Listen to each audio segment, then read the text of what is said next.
gustaría hablarles de un tema que considero muy importante y es el tema del qué es humano y qué es inhumano. Todos sabemos que es inhumano que te asesinen, es inhumano que te roben, es inhumano que te mientan.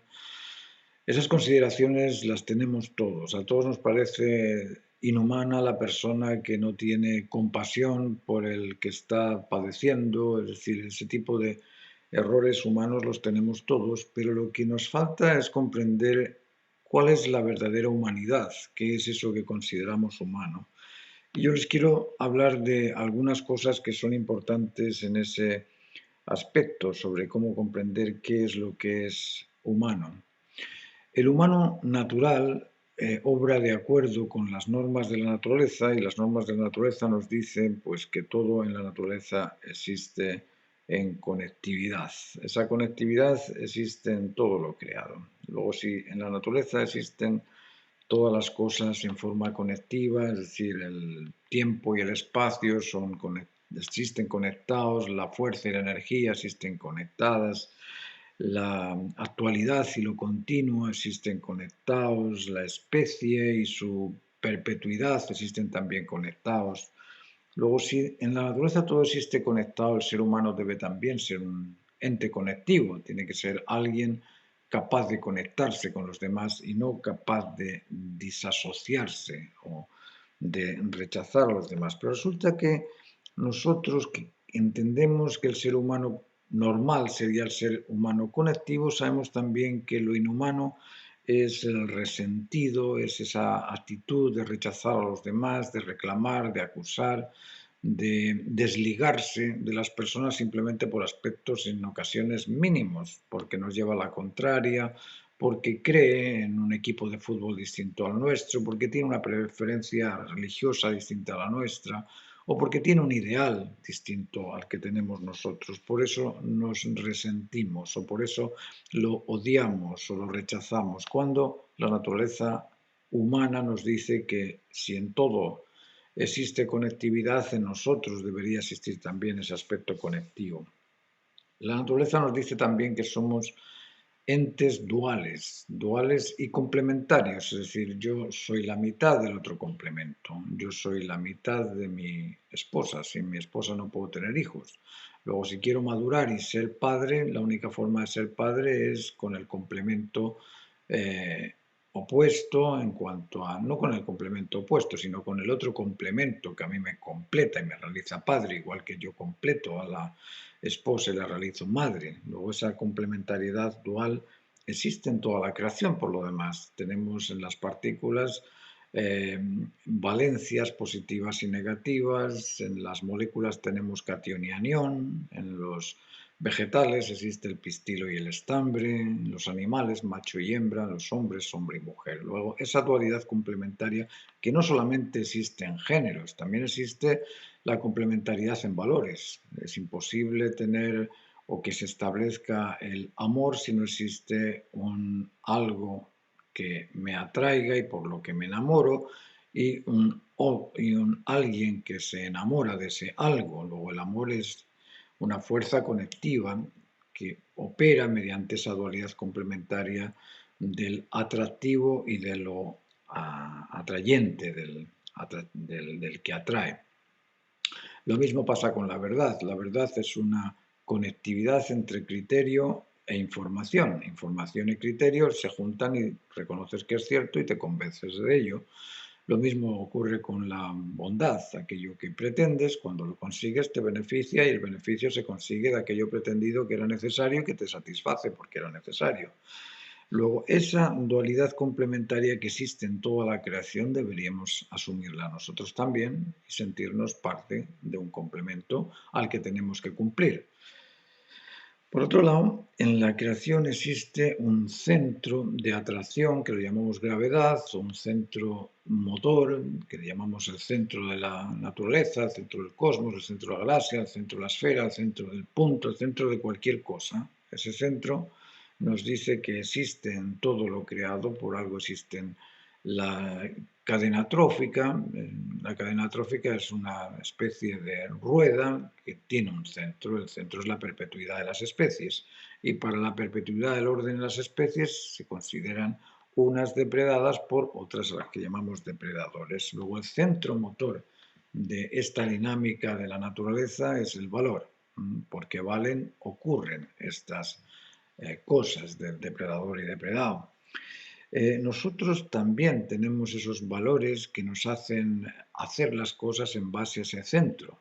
Hacemos las cosas por satisfacernos, luego el centro de la satisfacción sería el sentimiento de plenitud, creemos las cosas por convencimiento, luego la verdad sería, o la justicia, o el ajuste sería esa verdad que todos esperamos para que nos convenza.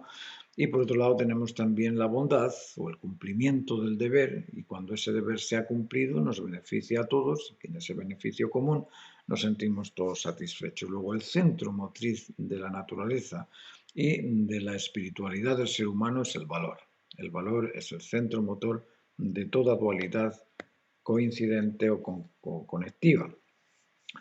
Tenemos también que el ser humano es un ser firme, es un ser prudente, es un ser templado.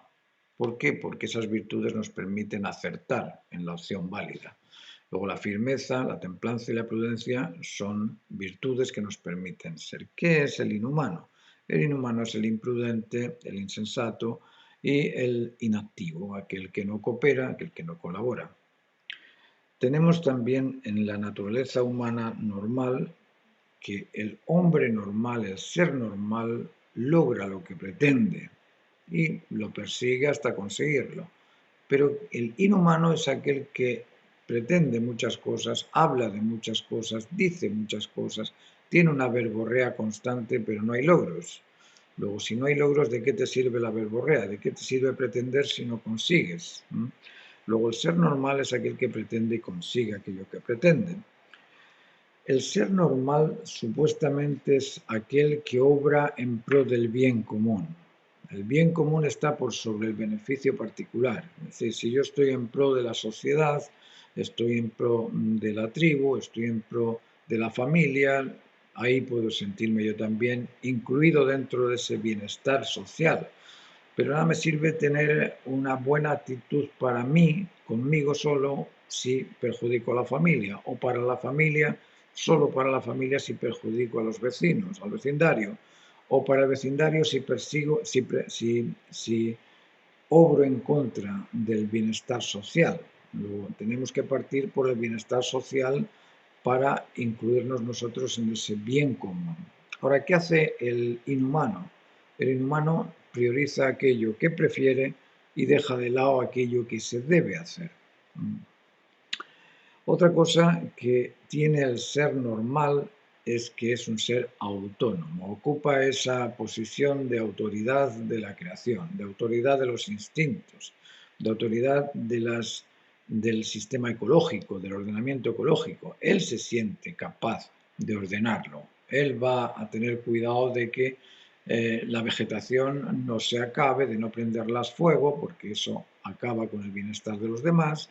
Va a ser capaz de criar animales o de criar o de cultivar plantas o de cultivar peces o cultivar especies para poder organizarse dentro de ese bien común, pero desde la posición de autoridad, desde esa posición de tener autonomía. Ahora, ¿qué pasa con el inhumano? El inhumano es precisamente aquel que depende siempre de alguien. Aquellas cosas que debe hacer dependen de si hace buen tiempo, depende si otro me aporta, depende si lo crea otro, pero nunca toma esa responsabilidad como autoridad, como yo debo hacerlo, yo lo cumplo. Y otro aspecto que tiene el ser humano normal es que dispone de autocontrol, se domina, se controla. Controla las emociones, controla los sentimientos, controla los conocimientos, controla las actitudes. Ese autocontrol atrae al otro. Mientras que el inhumano es aquel descontrolado que padece incontinencia emocional, incontinencia afectiva, incontinencia intelectual.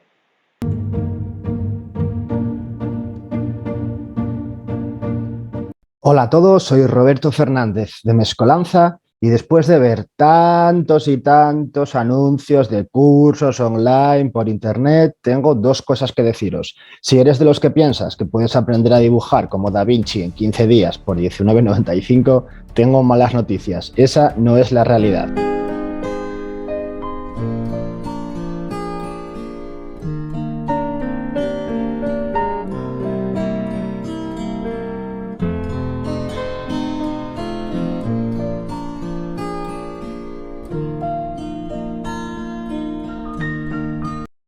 Si eso fuera así, el mundo estaría lleno de personas que pintaran como Da Vinci y, por desgracia, veo más plátanos pegados a paredes con cinta que personas que dibujan como Da Vinci.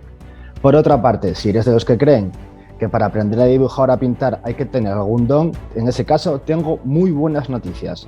Para aprender a pintar o a dibujar solo hacen falta tres cosas. 1. Un buen contenido. 2. Un buen profesor. Y 3. Y lo más importante, voluntad.